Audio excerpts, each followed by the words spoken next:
Hello అండి, madam వాళ్ళ మాటల్లో మన కాదంబరి కలెక్షన్ గురించి తెలుసుకుందాం. సరే, మీ పేరు చెప్పి మా కలెక్షన్ ఎలా ఉందో చెప్పండి. సుమతీదేవి అండి. చెప్పు. అరుణ.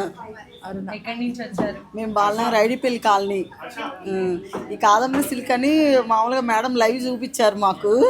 ఇంతకుముందు 15 days ముందు వచ్చి రామాయంగో సారీస్ అవి తీసుకెళ్ళాం. ఇప్పుడు వచ్చి ఇంకా కాదంబరి సిల్క్ అనగానే చూద్దామని చెప్పి వచ్చాం. చాలా బాగున్నాయి. ప్రైజెస్ ఎలా? ప్రైజెస్ కూడా క్వాలిటీ బాగుంది. ప్రైజెస్ కూడా మాకు మా తీసుకునే బట్టే ఉన్నాయి. వేరే షాపులు మీద చూసుకుంటే వేరే మాకు షాపుల మీద చూసుకుంటే ఇంక మేము వేరే చోటకి వెళ్ళైపోతున్నాం. ఇంకా ముందు అసలు ఇంకా 3 years ఉండమ్మా, పాప వాళ్ళు బయట ఉంటుంది యూకేలో. ఇంకా మీరు కనిపించింది ఈ 2 times నుండి కనిపిస్తున్నారు. Thank you. హాయ్ చెప్పు. నువ్వు చెప్పొచ్చు కదా చక్కగా.